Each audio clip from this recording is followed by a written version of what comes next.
কিছুদিন পূর্বে অনেক দেখে হবে কিছু মৌলবি বেরিয়েছে, এরা বলছে আলা হযরত বলা যাবে না।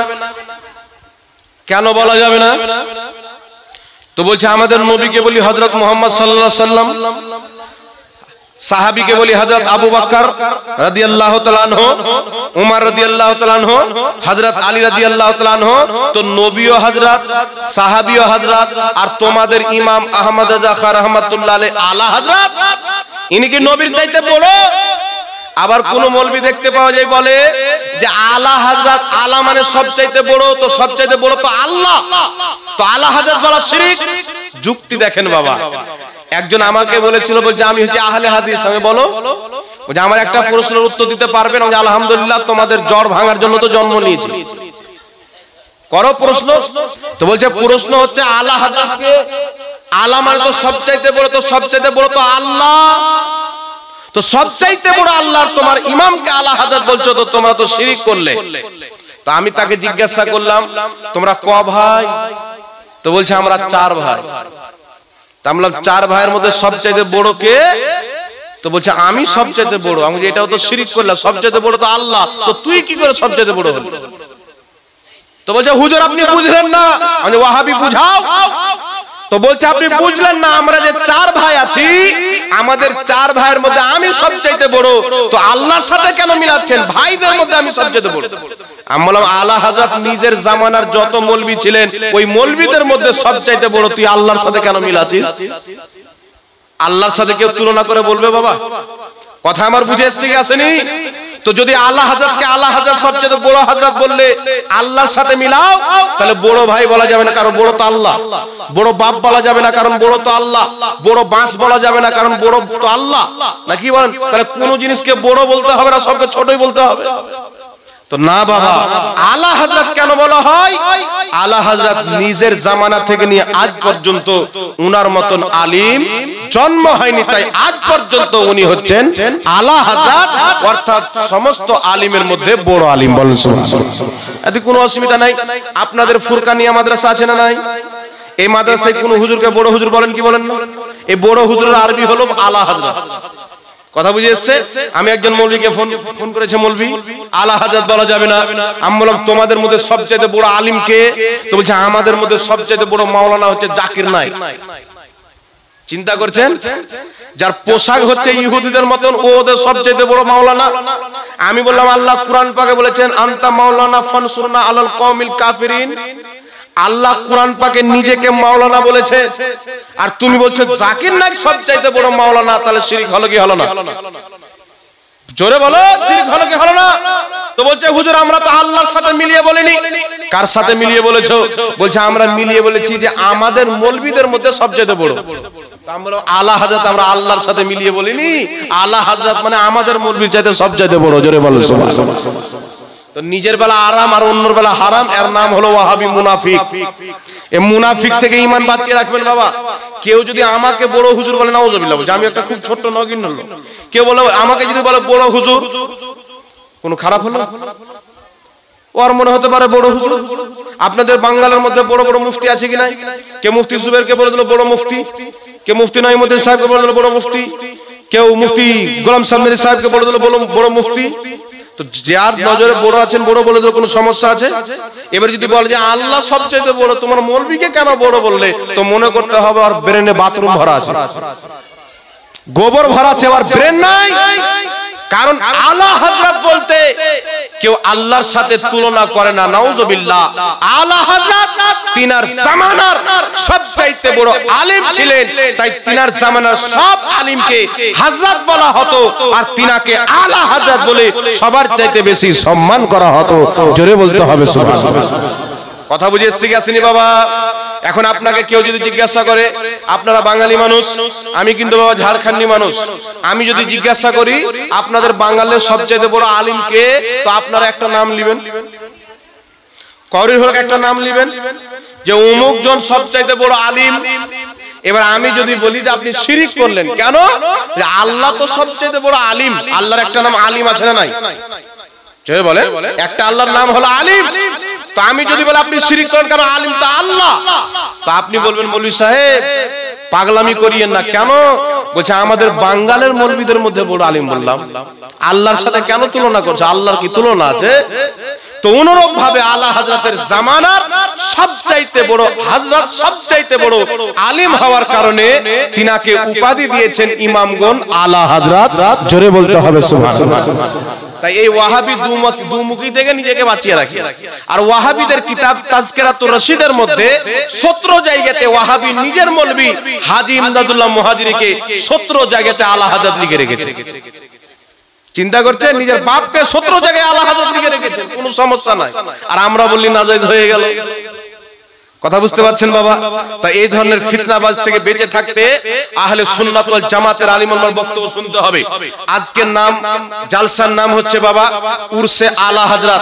সর্বপ্রথম আপনাকে বলে দিই, আপনাদের গ্রামবাসীর লোক মাওলানা আসিফ রাজা সাহেবের নেতৃত্বে এই যে আপনারা উরসে আলা হযরত সাজিয়েছেন, অনেক লোক ধারণা করেন, আমি যতটুকু জানি আপনাদের এখানে যত আছে সবাই কিন্তু উড়াহার শরীফের ভক্ত, তাই না? পীরে তরিকত হযরত পীর আলিমউদ্দিন রাহমাতুল্লাহ আলাইহির অনেক এখানে মান্যকারী মুরিদ আপনারা আছেন। তো আপনারা কি মনে করছেন আলিমউদ্দিন রাহমাতুল্লাহ আলাইহিকে আমি মানি না? মাওলানা ওয়াসিফ রাজা মানে না? সবাই মানে, গোটা বাংলার মৌলবি মানে। তো আমিও তো তিনাকে মানি, তো আমি আল্লাহ হাতের উরুস কেন করছি? কালকে যদি গস পাকের উরুস করে তো আপনি কি মনে করবেন যে দুই নায়ে পাও দিও না, আমি উড়াহারের মুরিদা, তুমি বড় পীরের উরুস করছো? না, বিষয়টা এটাই নয়। আমি মুরিদ যার হই, আমার ইমাম হচ্ছে আলা হযরত, কারণ আমি হচ্ছি সুন্নি। আপনার খানকা বেঁচেছে আলা হযরতের কলমের জোরে বেঁচেছে। খানকাকে আগুন লাগার ফতোয়া দেওয়া হচ্ছিল, পীর মানা হারাম বলা হচ্ছিল। আপনার পীরের যিনি গদ্দি বাতিয়েছেন, যিনি খানকা বাতিয়েছেন, ইমামে আহলে সুন্নাত পবিত্র কুরআন এবং রাসূলুল্লাহর হাদিস থেকে এত দলিল দিয়ে প্রমাণ করেছেন যে যারা আসলে পীর তাদেরকে মানতে হবে। ইমামে আহলে সুন্নাত 1450 আপনার 100 বছর পূর্বে তিনি এটা প্রমাণ করে গেছেন। জোরে বলেন সুবহানাল্লাহ। আলা হযরতের কলমের সামনে ওয়াহাবি নিজের কলম তুলতে পারেনি। পবিত্র কুরআন পাক সূরাতুল ফাতহার 10 নম্বর আয়াত আমার নবী নিজে মুরিদ করেছেন। সূরাতুল মুমতাহিনার আয়াত নাম্বার 12 আমার নবী মহিলাদেরকে পর্দার আড়াল থেকে মুরিদ করিয়েছেন। ইমামে আহলে সুন্নাত বুখারী শরীফ থেকে, মুসলিম শরীফ থেকে, কুরআন থেকে অসংখ্য দলিল দিয়ে প্রমাণ করেছেন বড় পীর আব্দুল কাদের জিলানী তিনিও পীরের মুরিদ, ইমামে আজম আবু হানিফা তিনিও পীরের মুরিদ, ইমাম কাসানী তিনিও পীরের মুরিদ, হযরতে খাজা মঈনুদ্দিন চিশতি তিনিও পীরের মুরিদ। এমনকি যে আপনাদের পীর আলিমউদ্দিন রাহমাতুল্লাহ আলাইহি একজন পীরের মুরিদ। জোরে বলেন সুবহানাল্লাহ। তাই বিরাদর ইসলাম বলেন তো আমরা ইমামে আজম আবু হানিফাকে মানি কি মানি না?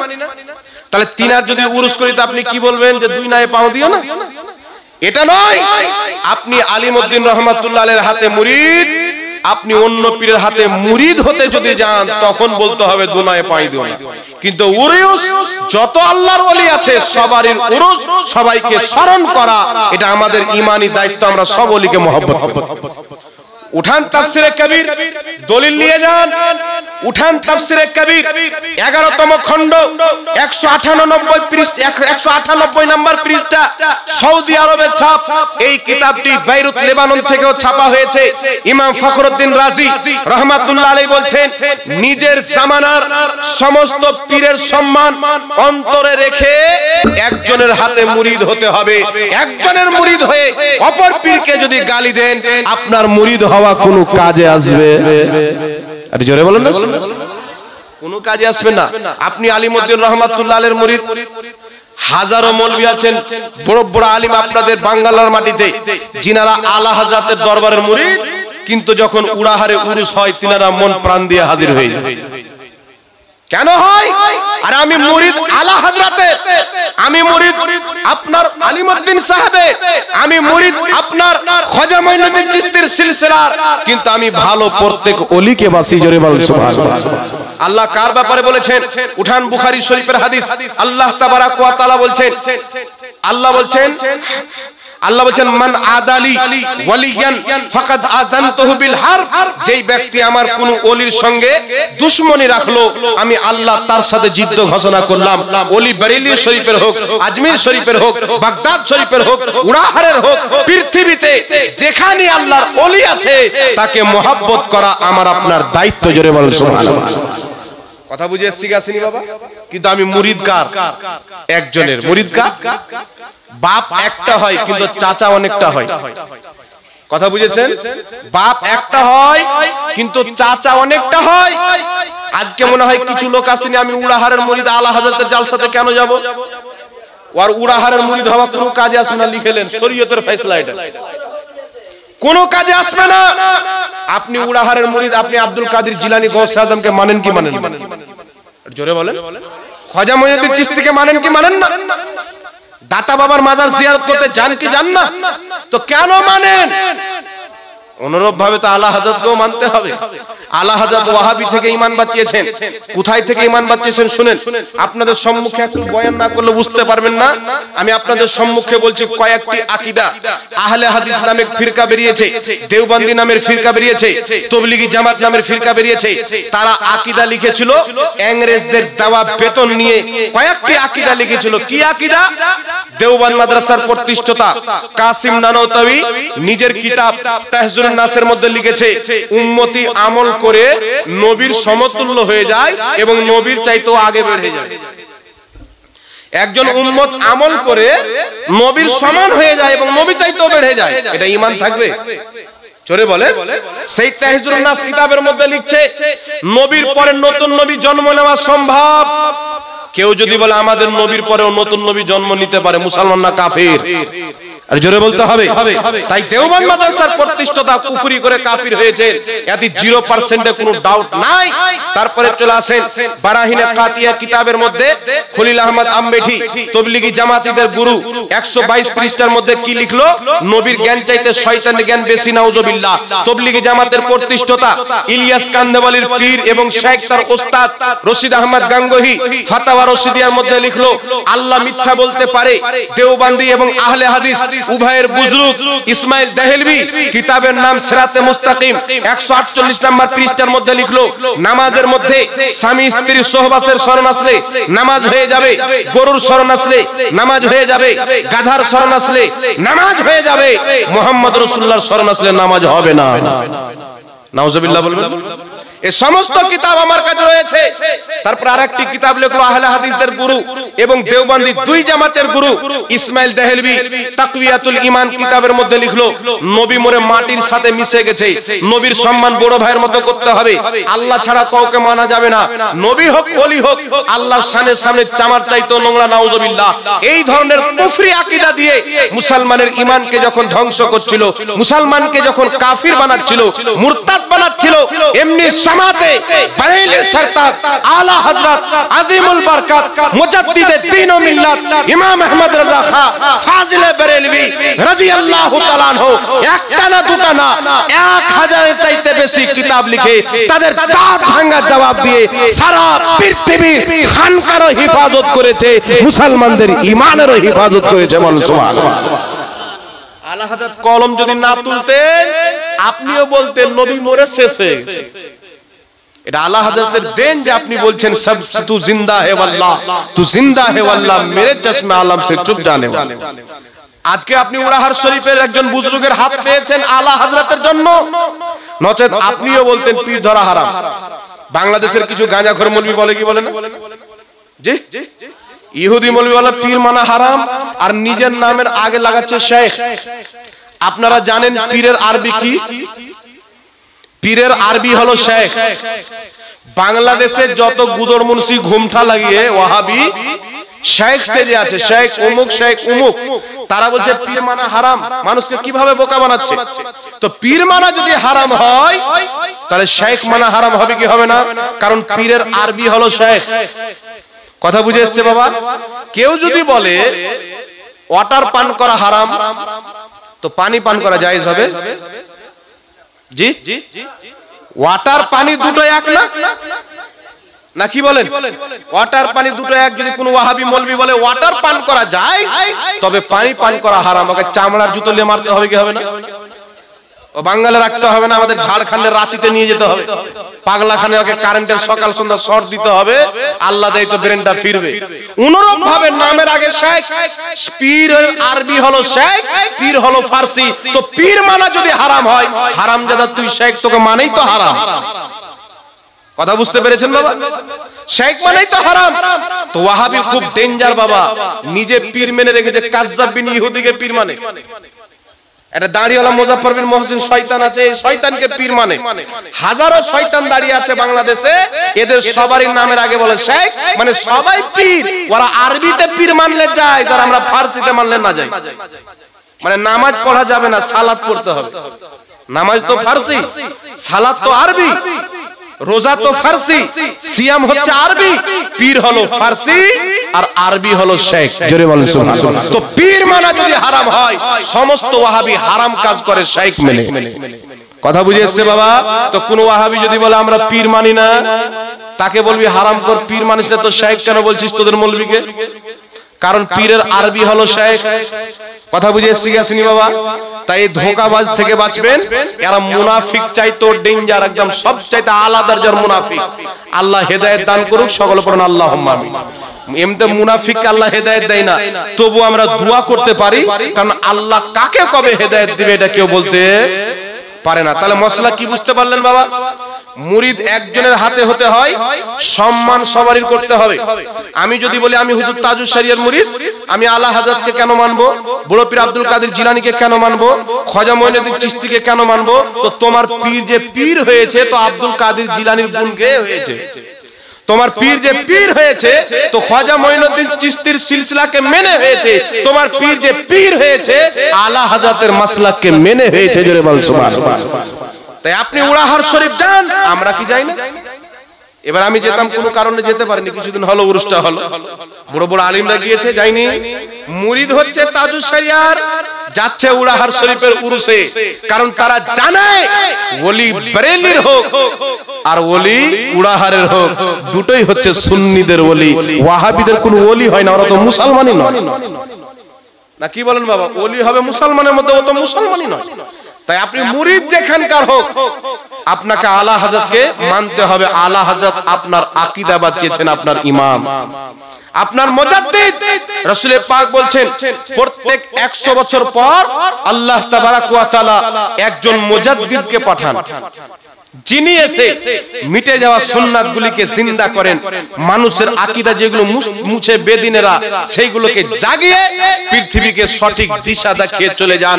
আর তিনি হচ্ছেন চৌধুরী সদর মুজাদ্দিদ, ইমামে আহলে সুন্নাত, আলা হযরত। জোরে বলতে হবে সুবহানাল্লাহ। কথা বুঝে এসছি আসেনি বাবা? জোরে বলেন। আচ্ছা বলেন তো, আপনারা উড়াহার শরীফ গিয়েছেন, উড়াহার শরীফে গৌস পাকের নাম নেওয়া হয় কি হয় না? তাহলে কি তারা দুই নায়ে পাও দিয়েছেন? তো গৌস পাকের কেন নাম নিচ্ছেন? গৌস পাক একটা বহুত বড় আল্লাহর ওলি, তাই নাম নিচ্ছেন। তো আলা হযরত একটা বহুত বড় ইমাম, বহুত বড় আল্লাহর ওলি, তাই তিনারও উরুস মানাতে হবে। আমি মুরিদ কিন্তু উড়াহারেরই থাকবো, মুহাব্বত প্রত্যেক আল্লাহ ওয়ালাকে করব। বলুন সুবহানাল্লাহ। কথা বুঝে এসছি কি আসেনি বাবা? হুকুম নিয়ে কোথায় আসতে হবে? দাঁড়ান, আর আপনি বুঝেন, দাঁড়ান। আপনি কোন আল্লাহ ওয়ালার দরবারে যাবেন, আপনার পীরের কাছে বলছে অনুমতি নেবেন, অনুমতি নেওয়ার প্রয়োজন নাই। কথা বুঝে এসছি আসেনি? এটা কোন শরীয়তের ফয়সালা নয়, এটা কোন শরীয়তের ফয়সালা। আপনি যদি তালিব হতে যান, যে আমার পীর ছিল ইন্তেকাল করেছেন, আরেকজন আল্লাহ ওয়ালাকে পেয়েছি, তার হাতে তালিব হয়ে যায়, মুরিদ ওরই থাকবেন, কিন্তু শিক্ষা নেওয়ার জন্য তালিব অন্য হক্কানি মুর্শিদের হাতে আপনি হতে পারেন। আমার পীরের কাছে তো আমি কোনোদিন ইজাজত নিইনি উড়াহার শরীফ যাওয়ার জন্য, আজমির শরীফ যাওয়ার জন্য। কোন পীরের দরবারে গেলে অনুমতি নিতে হবে, এটা যদি কোন পীর বলে থাকে সে মিথ্যা কথা বলেছেন। আপনি মুরিদ হতে যান না যে আপনাকে অনুমতি নিতে হবে। কথা বুঝে এসছে বাবা? কারণ মুরিদ একজনের হবে, মুরিদ কিন্তু দুইজনের হয় না। কথা বুঝছেন বাবা? মুরিদ একজনের হয়, মুরিদ দুইজনের হয় না। আপনি মুরিদ হয়েছেন উড়াহার শরীফে, কেউ যদি আপনাকে বলে যেখান থেকে ওইখানে গিয়ে মুরিদ হও, তাহলে আপনার ওই জায়গাতে যাওয়া যাবে। কথা বুঝেছেন? আর কেউ যদি বলে ইমামে আজম আবু হানিফার উরুস করব, তিনার স্মরণে জালসা করব, আপনার করাটা উচিত, কারণ আপনি তো তিনাকে মানেন। আপনার পীরেরও ইমাম ইমামে আজম আবু হানিফা। জোরে বলেন না সুবহানাল্লাহ। তো ইমাম বুখারী কি মানি না আমরা? ইমাম মুসলিম মানি না? ইমাম তিরমিজি মানি না? ইমাম আজম আবু হানিফা মানি না? ওরকম ভাবে আরেকজন ইমাম, ইমামে আহলে সুন্নাত আলা হযরত। জোরে বলতে হবে সুবহানাল্লাহ। কথা বুঝে এসছি আসেনি বাবা? নিজে পীর আলিমউদ্দিন রহমাতুল্লাহ আলাইহি আলা হযরতের কত বড় ভক্ত ছিলেন দাদাকে জিজ্ঞাসা করে নেবেন। উনি নিজে কত আলা হযরতের বড় ভক্ত ছিলেন, উনার দরবারে যারা পড়েছেন ওখানে পড়ার পরে অন্য কোথাও নয়, তাদেরকে সিধা আলা হযরতের মাদ্রাসায় ভর্তি করিয়েছেন। উনি তো বলেননি যে আলা হযরতের ওখানে কেন যাবে, উনি এটা জানতেন যদি আলা হযরতের ফয়েজ না পাওয়া যায় ঈমান আকীদা বাঁচানো সম্ভব হবে না, ঈমান আকীদা বাঁচানো যাবে না। ঈমান আকীদা বাঁচার জন্য আরে শুধু এই বাঙ্গাল কি সারা পৃথিবীর পীর আলা হযরতের উরুস পালন করে, জোরে বলুন সুবহানাল্লাহ। আমার একজন শিক্ষক মদিনা শরীফ গেলেন, মদিনা শরীফে একটি খানকা রয়েছেন আওলাদে নবী, নবী বংশের খানকা, বহুত পুরাতন। সেই খানকার মধ্যে গেলেন তো আলা হযরতের উরুস পালিত হচ্ছে, বলুন সুবহানাল্লাহ। পাকিস্তানে আলা হযরতের উরুস, বাংলাদেশে আলা হযরতের উরুস, ইন্দোনেশিয়াতে আলা হযরতের উরুস, মিশরে আলা হযরতের উরুস, সারা পৃথিবীর কোনা কোনাতে আলা হযরতকে ইয়াদ করা হয়, স্মরণ করা হয়। কারণ আলা হযরত এই জাতিকে, এই মুসলিম উম্মাহকে 1000 চাইতে বেশি কিতাব দিয়েছে ঈমানের উপরে, আকীদার উপরে। তাদের ঈমান ও আকীদার হিফাজত আল্লাহ তাবারাক ওয়া তাআলা আলা হযরতের মাধ্যমে করেছে, জোরে বলুন সুবহানাল্লাহ। খাজা মঈনুদ্দিন চিশতি রাহমাতুল্লাহ আলাইহি এসে ইসলাম প্রচার করেছেন। কথা বুঝে আসছে কি আসলে বাবা? কেউ যদি বলে যে আমি এই পীরকে মানে ওই পীরের কাছে যাব কেন, এটা মূর্খদের কথা বাবা, কোনো শিক্ষিত ব্যক্তির নয়। এর পীর ওই পীর বাদ দেন, সব হচ্ছে আমাদের পীর যারা পীর। আর যে ভণ্ড তো পীরই না। এক জায়গাতে গেলাম পাঞ্জাব, এত বড় বড় কানে ঝুমকা দিয়েছে আর পীর আর পায়ে বালা। আমি খালা বলতে যাচ্ছিলাম যে কি খবর খালা, তো একজন বলছে বলিস না পীর, আমার দাড়ি কইবে বলছে রং করা আছে, মানে দাড়ি কেটে নিয়েছে আর কি বলে না মেরা করা, মেকআপ মেকআপ মেকআপ করে রেখেছে। আর 3-4 জন মহিলা ওর পাও টিপছে। ও পীর না চাপ্পাল চোর? কথা বলে। কোন ব্যক্তি যদি নিজেকে পীর বলে আর মুরিদকে সাজদা করায়, ও পীর লয়, জাহান্নামের কুকুর। কোন পীর যদি মহিলার মতন চুল ছাড়ে, ও পীর লয়, হচ্ছে জাহান্নামের কুকুর। কোন পীর যদি শরীয়ত বিরোধী কাজ করে, প্রকাশ্যে চুলে কালো কালার করে, বুড়া মানুষ ছোটে লিপস্টিক লাগায়, হাতে চেনওয়ালা ঘড়ি, 5টা-6টা আঙ্গুঠি পড়ে, ও পীর নয়, ও হচ্ছে শয়তান। পীর কে? যার প্রত্যেকটা চরিত্র থেকে নবী মুস্তাফার সুন্নাতের খুশবু বের হবে, ওই হচ্ছে পীর, জোরে বলুন সুবহানাল্লাহ। যেমন খাজা মঈনুদ্দিন চিশতি পীর ছিলেন, বড় পীর আব্দুল কাদের জিলানী পীর ছিলেন, ইমাম আহলে সুন্নাত আলা হযরত পীর ছিলেন। যেমন আপনার আলিমউদ্দিন সাহেবকে একজন পীর পেয়েছেন, কিন্তু অনেক ভণ্ড পীর বেরিয়েছে, আমরা সেইগুলোকে মানি না। দুনিয়াতে যত হক্কানি পীর আছে সবাইকে আমরা মানি। মানে কি মানি না? একটু জোরে বলেন। সবাইকে মানি ভাই। মুরিদ আমি একজনের হতে পারি, বাপ কি 1000টা হয়? বাপ একটা হয়, কিন্তু চাচা অনেকটা হয়। তো কেউ যদি বাপের পরে চাচাকে বাপ বলে, তাহলে ও 2টা নৌকাতে পাও দিল না, ও সঠিক করলো। অনুরূপ ভাবে আমার আপনার নবী আবু তালিবকে বাপ বলতেন। কথা বুঝে শিখেছেন বাবা? তো এরকম হচ্ছে ব্যাপার। আপনার পীর সাহেব আছে, আপনি যাবেন, শিক্ষা নেবেন, খুব ভালো কথা। কিন্তু অন্য যারা বড় বড় ইমাম ছিলেন, আলা হযরত ইমামে আজম আবু হানিফা, ইমাম শাফি, ইমাম বুখারী, ইমাম মুসলিম, বড় পীর আব্দুল কাদের জিলানী, ইমামে হুসাইন, যত বড় বড় আল্লাহর নেক বান্দা ছিলেন, তাদের সকলকে স্মরণ করতে হবে। তাদের নামে কেউ যদি জিকির আজকারের মাহফিল করে, যাকে আমরা উরুস বলি, সেটাকে সাপোর্ট করতে। কথা বুঝেছেন? কারণ এখানে তো গান বাজনা হবে না, না কি বলেন? গান বাজনা হবে কি? এখানে গান বাজনা হবে না, এখানে হবে কি? আল্লাহ আল্লাহ রাসূলের তো জিকির হবে, কোরআন হাদিসের মসলাই তো বয়ান করা হবে। তার কারণে তাফসিরে কবির 11তম খণ্ড 198 পৃষ্ঠা, সৌদি আরব থেকেও কিতাব ছাপা হয়েছে, বাইরুত লেবানন থেকেও ছাপা হয়েছে। ইমাম ফখরুদ্দিন রাজি, বিখ্যাত মুফাসসির, বিখ্যাত আলিমে দ্বীন, বলছেন কি বলছেন?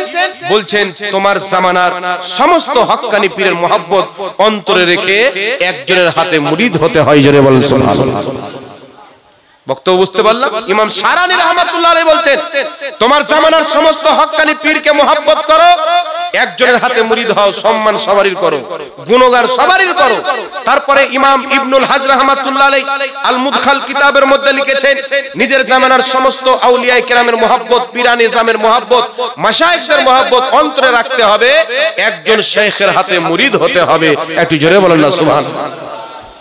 তো তো মুরিদ আপনি যার হন না কেন আপনাকে আজমিরের খাজাকেও মানতে হবে, বাগদাদের গাউসে আজমকেও মানতে হবে, বারেলির আলা হযরতকেও মানতে হবে, মারহেরার আলে রাসূলকে মানতে হবে, কালপি শরীফের ফজলুল্লাহকে মানতে হবে, কেচোচা শরীফের মখদুমে সিমনাকে মানতে হবে, দাতা বাবা মাহবুব শাহ ওলিকে মানতে হবে, আপনার বাঙ্গালের আলাউল হক পান্ডবীকে মানতে হবে। জোরে বলুন সুবহানাল্লাহ।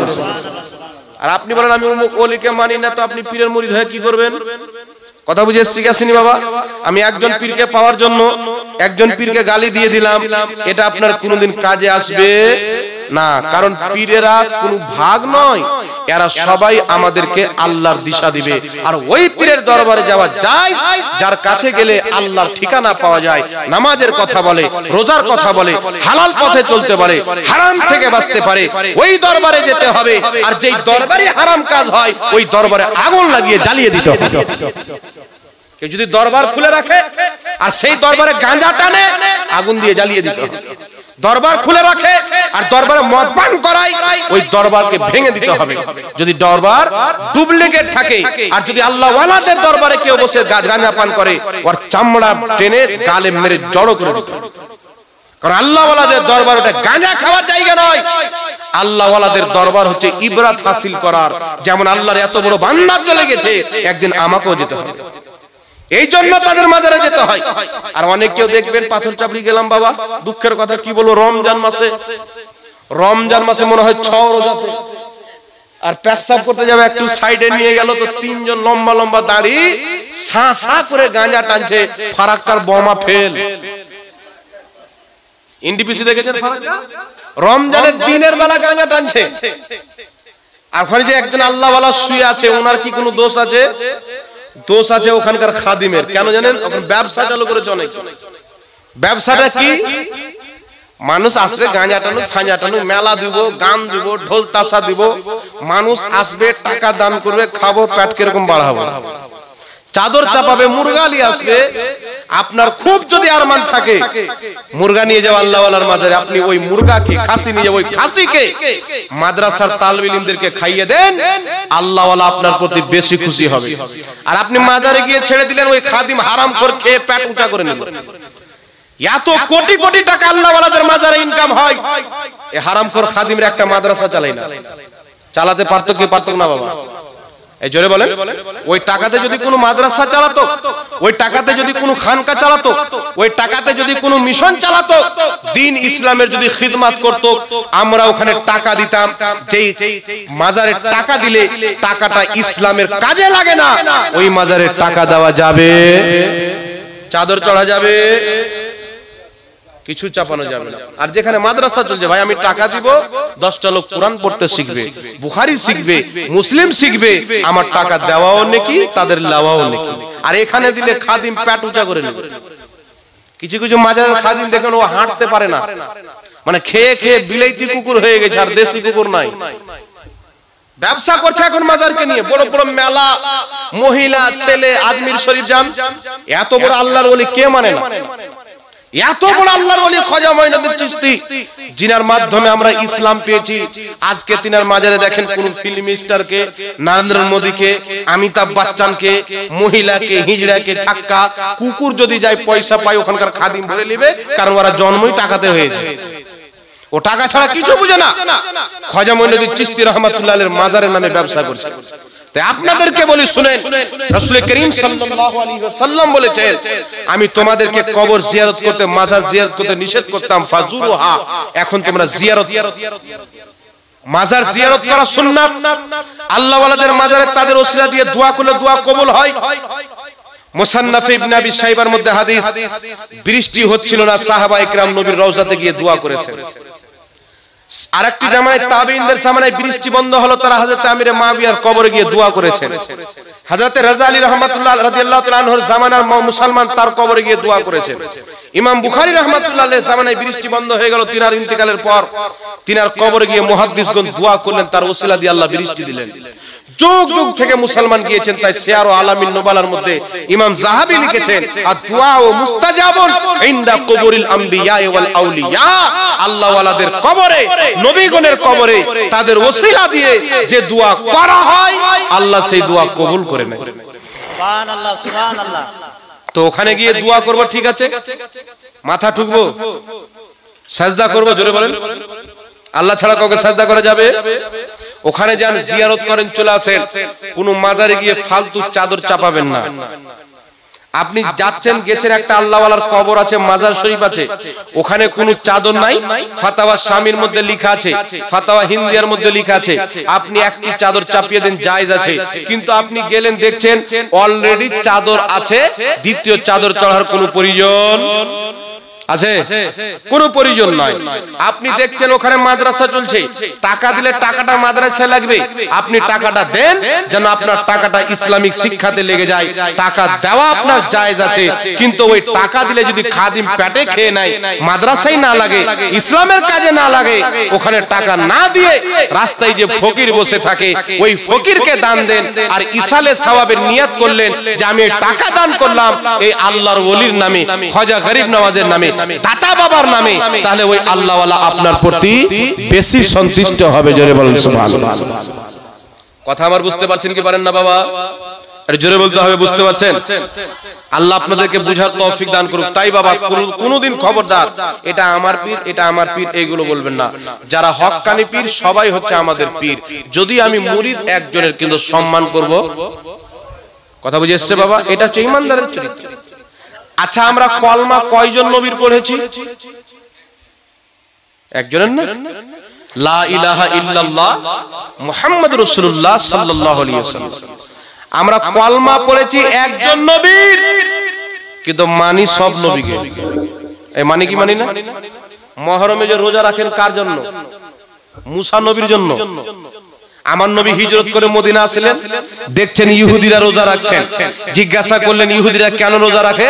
তারা বলল কি, আজকে 10 মুহররমে আল্লাহ তাবারাক ওয়া তাআলা আমাদের নবী মুসা আলাইহিস সালামকে সমুদ্রের মাঝে রাস্তা দিয়ে নাজাত দান করেছিলেন, তার আনন্দতে খুশিতে আমরা রোজা রাখি। তো নবী পাক সাল্লাল্লাহু আলাইহি ওয়াসাল্লাম বলেন মুসা নবীকে তো আমরা বেশি মানি, তাহলে রোজা রাখার অধিকার তো আমরা রাখি।